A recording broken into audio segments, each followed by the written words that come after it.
Iya, jadi di awal yang menjadi indikator penilaian saya itu berangkat dari apa yang sudah saya sampaikan dalam pertemuan sebelumnya, termasuk apa yang sudah disampaikan pada bagian template ataupun format dan sistematika penulisan pada PKMGT dan juga PKMAI. Nah, untuk penilaian artikel ilmiahnya ini ada beberapa indikator.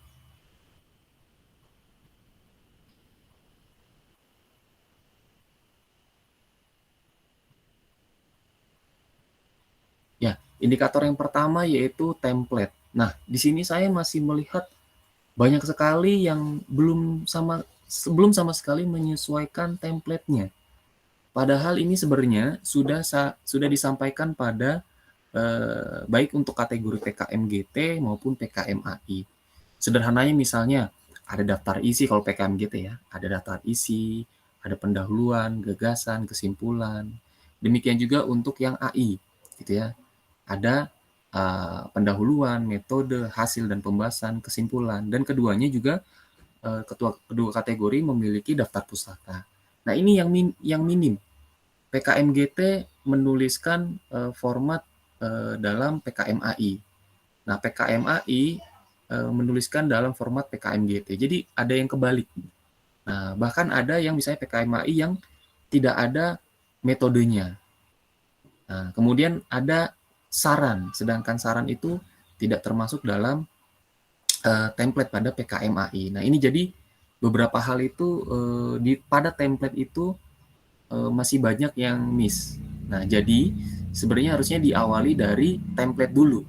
Karena kalau dalam penilaian nanti oleh tim penilai atau dewan juri, itu setidaknya akan dilihat template-nya.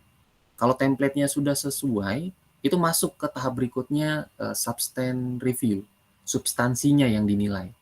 Tapi kalau pre-review, jadi review awal mengenai template gitu ya. Kalau ada screening mulai dari judul sampai bahkan lampiran dan di situ ada tanda tangan atau tidak gitu ya. Itu saja ada satu yang miss itu cenderungnya ditolak.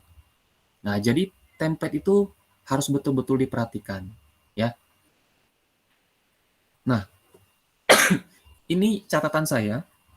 Jadi ketidaksesuaian penulisan itu berdasarkan format yang disediakan untuk penulisan artikel ilmiah itu ada di halaman 6 sampai 11. Nah, itu lampiran 1 format artikel ilmiah ya. Jadi nanti tolong dipahami betul dari mulai sistematika penilaian sampai bahkan halaman. Halaman inti pada PKMAI itu dari mulai judul sampai daftar pustaka itu terdapat 8 sampai 15 halaman. Nah, saya cek untuk PKMAI itu banyak yang kurang dari 8 bahkan. Gitu ya. Ada yang malah yang hanya 2-3 halaman itu sudah jelas tidak sesuai gitu ya. Jadi kalau masih ada yang menuliskan kayak pendahuluan 1, 2, 3 paragraf itu sebenarnya sangat minim informasi gitu ya tentang latar belakang ataupun identifikasi dari masalah-masalah dan pembahasan tujuan hasil dan seterusnya. Nah itu sangat minim. Jadi memang kalimatnya itu harus dikemas yang sesuai, relevan gitu ya, sesuai dengan kaidah-kaidah ilmiah. Tapi bukan berarti hanya 1, 2, 3 paragraf. Kemudian untuk PKMGT sendiri, nanti dibaca, di situ pada halaman 4 dan 5, ada format penulisannya, dimulai dari pendahuluan sampai daftar pustaka. Gitu ya. Dan ini juga ada yang kurang dari 10 halaman. Harusnya 10, 11, 12, dan seterusnya. Dan ini tidak dibatasi maksimalnya itu belum terlihat ya. Tapi kurang lebih 10 sampai katakanlah 15 halaman. Itu sudah cukup. Nah, dari template ini termasuk dengan lampiran itu ada yang belum. Daftar pustaka kita menggunakan Harvard Style tapi ada yang menggunakan penomoran IEEE. Nah, ini kan template itu penting sekali untuk dibaca di awal. Itulah panduan atau guideline kita dalam mengemas tulisan dari PKMGT dan juga PKMAI. Nah, kemudian saya masuk ke judul. Ini ada beberapa catatan. Yang pertama itu penulisan judul itu dituliskan dengan kalimat pokok yang tepat dan cermat. Nah, maksudnya adalah banyak penulisan judul itu memboroskan atau membuang-buang kata. Nah, bahasa saya seperti itu. Jadi misalnya saya ambil contoh sebuah judul, penyajian infografis yang bermanfaat sebagai sarana media informatif di media sosial. Nah, ini sebenarnya kalimatnya kurang cermat. Ada kalimat yang bermanfaat sebagai itu sebenarnya bisa dihapus. Nah, ini diperbaiki menjadi contohnya salah satunya penyajian infografis sebagai media informatif pada sosial media. Nah, ini. Jadi kalimat-kalimat yang pokok yaitu penyajian infografis. Oke, tujuannya sebagai media informatif. Objeknya apa? Sosial media, selesai. Sehingga kalimat tulisan dari yang bermanfaat, judul sebelumnya ya, penyajian infografis yang bermanfaat sebagai, kalimat yang bermanfaat ini, kemudian ada sarana. Sarana ini kan bicara tentang sebuah media secara tidak langsung. Nah, itu bisa dihapus. Gitu ya, bisa dihapus. Kemudian catatan saya yang kedua, pada bidang teknik hindari ini khususnya karena saya sendiri ini ya orang teknis, gitu ya, orang teknik, di mana terdapat beberapa judul yang masih menggunakan kata based on, berbasis, gitu ya. Ada yang menggunakan berbasis web, berbasis platform Android, berbasis desktop, mobile dan sebagainya. Nah, ini kata berbasis itu dihapus saja. Karena penulisan kata berbasis itu bicara tentang menggunakan perangkat apa. Kan seperti itu. Ini baiknya dijelaskan pada bagian abstrak gitu dan juga pendahuluan serta kalau mau dibahas dalam hasil dan pembahasan ataupun metode itu bisa. Nah, jadi ketika kita ingin menuliskan kata menggunakan pada bagian tertentu yang bukan pokoknya lebih baik dihapus. Namun ketika kita menggunakan sebuah model, sebuah alat pengukuran, tools tertentu gitu ya. Nah, ini bisa disampaikan. Contohnya misalnya judulnya penyajian infografis sebagai media informatif pada sosial media menggunakan model SWOT. Nah, kata menggunakan model SWOT ini berarti model SWOT itu adalah pokok dari sebuah model dalam melakukan penyajian infografis yang diukur untuk melakukan penyajian infografis atau memanfaatkan audit SPBE gitu ya. Ini sebuah tools audit. Nah, itu bisa saja. Gitu ya. Atau misalnya dalam bidang hukum menggunakan dasar Undang-Undang Dasar UUD 1945. Nah, itu adalah pokoknya. Itu bisa saja. Nah, kemudian catatan saya yang ketiga, judul itu mencerminkan hasil akhir dalam sebuah penelitian yang sudah dilakukan. Catatannya itu ya, hasil akhir penelitian yang sudah terjadi, yang sudah selesai. Nah, hindari penulisan judul yang membahas proses, misalnya analisis dan implementasi. Itu bicara tentang ada proses. Dari mulai analisis kan nanti misalnya ada pengumpulan data, ada desain, ada pembangunan, sampai implementasi.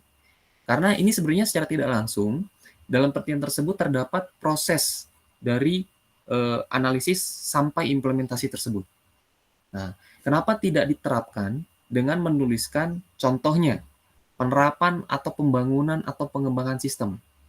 Misalnya, pengembangan sistem infografis pengembangan sistem infografis sebagai media informatif pada sosial media menggunakan model SWOT.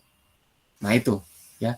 Jadi pokoknya adalah pengembangan, karena dari pengembangan sendiri itu jika diharifiahkan akan ada prosesnya dari mulai analisis kebutuhan, pembangunan, uji, implementasi, bahkan sampai ke evaluasi.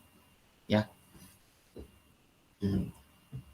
Oke, catatan saya berikutnya adalah judul itu hendaknya yang unik dan mengarah pada banyak hal yang bersifat pengembangan. Karena begini, penelitian itu sudah banyak sekali. Banyak. Saking banyaknya kadang kita berpikir apa yang baru, apa yang benar-benar belum ada di dunia ini. Rata-rata itu semua sudah ditemukan, sudah ada. Nah, namun sifatnya ada kepada inovasi ataupun pengembangan. dan kemudian dikemas dengan kata-kata atau kalimat yang unik, gitu ya. Nah, jadi banyak sekali beberapa saya melihat judulnya belum unik. Nah, judul yang penelitian kita yang menurut kita biasa saja, tapi kalau kita kemas dengan judul yang unik, itu akan menarik perhatian atau menjadi sesuatu yang ya diperhatikan ya, khususnya oleh asesor ataupun kita sebagai pembaca gitu. Jadi kalau saran saya ada beberapa judul yang ini terlihat biasa saja gitu ya. Kenapa enggak untuk katakanlah mengubah judulnya agar lebih menarik. Nah, kemudian catatan yang terakhir, judul itu yang cenderung diterima itu memiliki asas kebermanfaatan secara masif. Jadi memiliki eh, tujuan, memiliki manfaat, memiliki dampak gitu ya, dalam skala yang sangat luas. Nah, jadi jika kita ingin melakukan penelitian gitu ya, dan kita ingin menuliskan dalam PKM baik untuk GT dan AI, lihat dulu tujuannya, dampaknya. Dampaknya itu untuk skala yang memang terpusat pada satu, misalnya satu jenis atau satu lingkungan, atau kepada banyak lingkungan. Jadi kalau misalnya contoh sederhana ketika kita membuat judul yang terkait dengan penanggulangan COVID, gitu ya, itu kan dampaknya itu untuk banyak orang. Ya, karena trendingnya saat ini ya kita dalam lingkungan situasi pandemi, dan bagaimana ketika misalnya kita ingin melakukan, misalnya kita akan melakukan ataupun sudah melakukan penelitian untuk masyarakat-masyarakat yang terdampak COVID, baik dari sisi pendidikan, kesehatan, termasuk juga misalnya perekonomian. Nah, itu cenderungnya punya manfaat yang sangat luas. Nah, jadi kalau memang bisa dimungkinkan terkait dengan hal tersebut, judulnya itu sebenarnya bisa untuk diubah menjadi hal yang unik dan punya asas kebermanfaatan yang sangat luas, gitu ya. Kalau misalnya saya ambil contoh dari timnya Akmal Alfarizi, perlindungan hukum terhadap perempuan korban perkawinan di bawah usia secara paksa. Nah, itu kan sebenarnya punya dampak manfaat yang luas gitu. Karena khususnya di Indonesia gitu ya. Di Indonesia itu masih banyak hal-hal yang melakukan seperti itu. Jadi masih banyak keluarga-keluarga yang melakukan perkawinan di bawah usia yang seharusnya di atas 19 tahun. Dan ini juga akhirnya dipaksakan. Nah, ini kalau misalnya dikaji lebih lanjut, itu memiliki asas kebermanfaatan, gitu ya. Oke, itu untuk judul. Kemudian saya masuk ke abstrak. Untuk abstrak itu lagi-lagi format penulisan itu masih banyak yang keliru ya. Jadi nanti lihat kembali pada slide yang sebelumnya saya share dan sudah saya sampaikan pada channel YouTube. Itu pada slide 10 materi PKM, materi 2 ya, PKM AI. Itu idealnya terdapat pembahasan secara ringkas mengenai latar belakang, rumusan masalah, metode, hasil penelitian, maksud dan tujuan penelitian, dan juga kesimpulannya apa. Ya, jadi sampaikan di bagian itu mengenai abstrak. Tapi kalau misalnya untuk PKM GT kan tidak ada abstrak gitu ya. Karena format sistematikanya dari mulai daftar isi, pendahuluan, gagasan, serta kesimpulan. Namun, pada PKM GT penting sekali dalam misalnya melihat hal tersebut, poinnya adalah ini gagasan yang belum terjadi, gitu ya.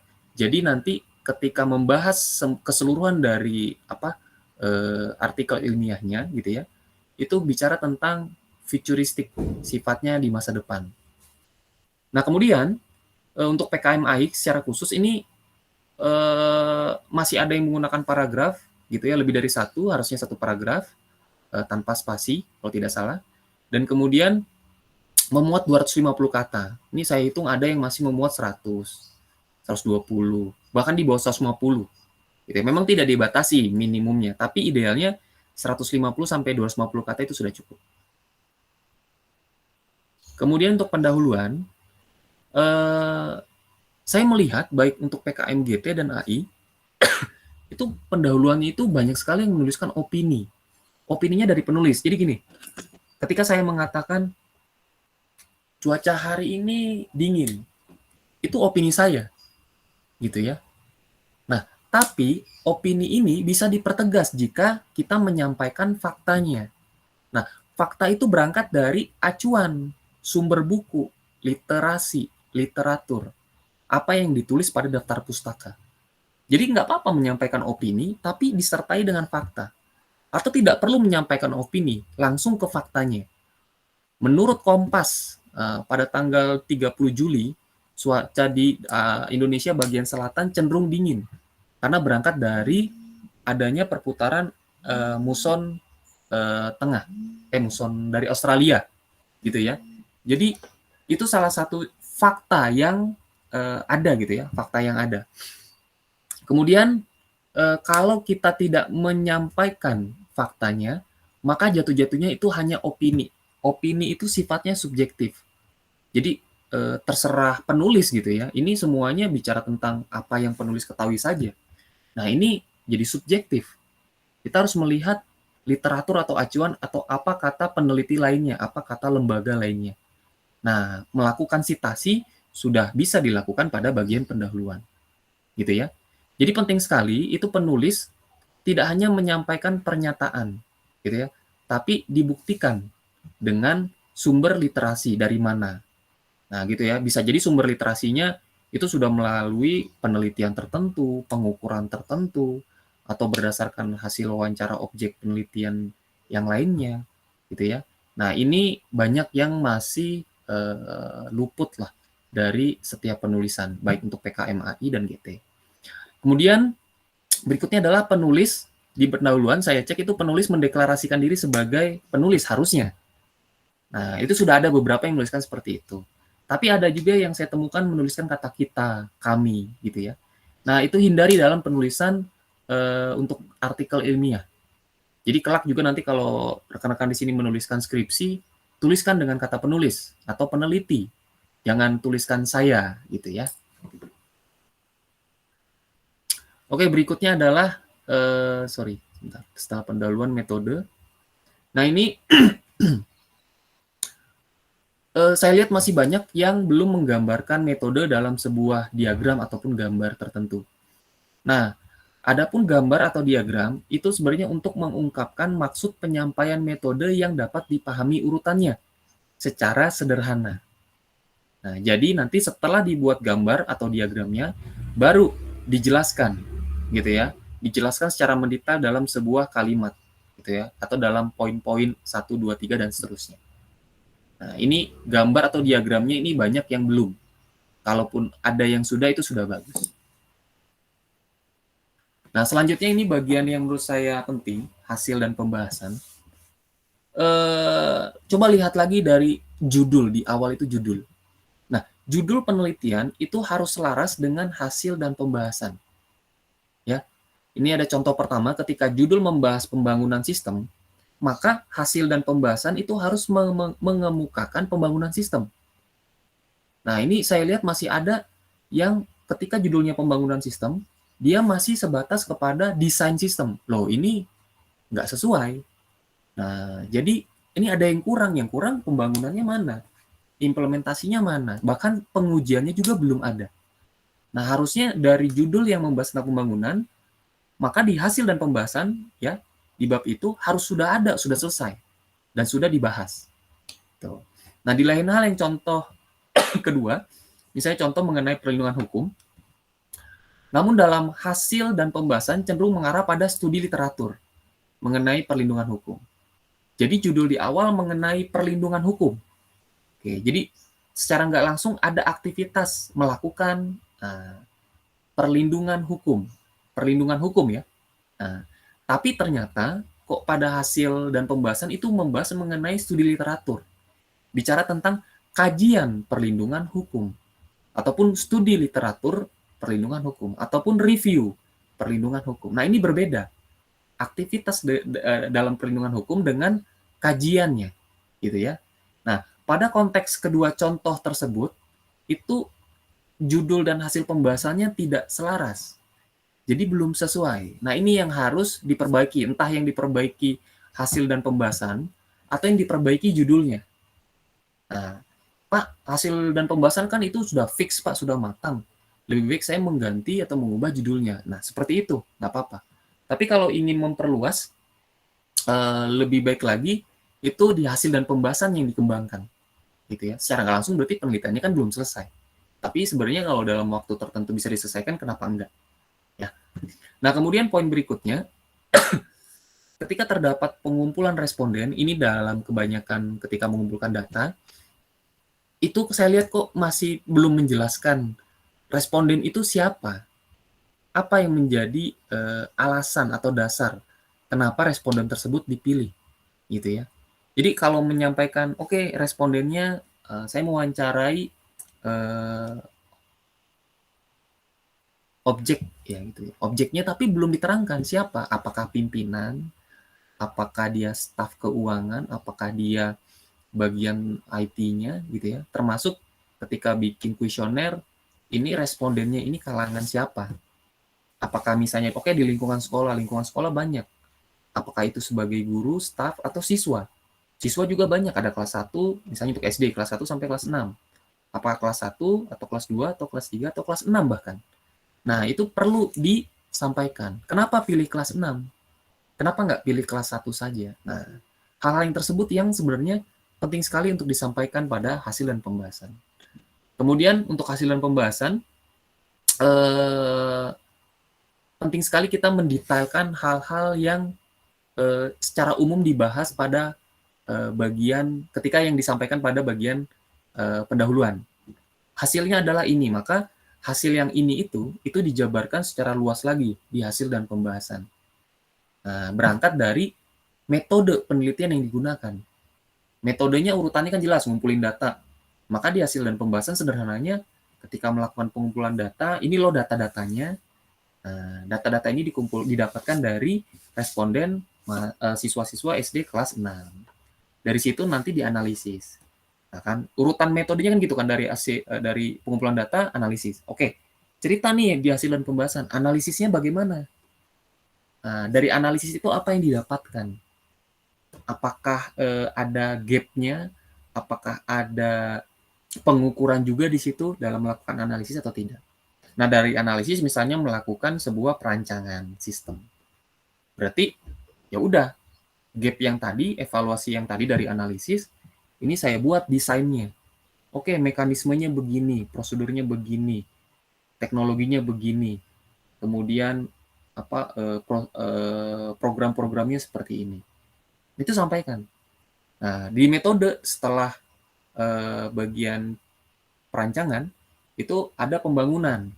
Oke, tampilkan di hasil dan pembahasan. Pembangunannya begini. Pembangunannya seperti ini.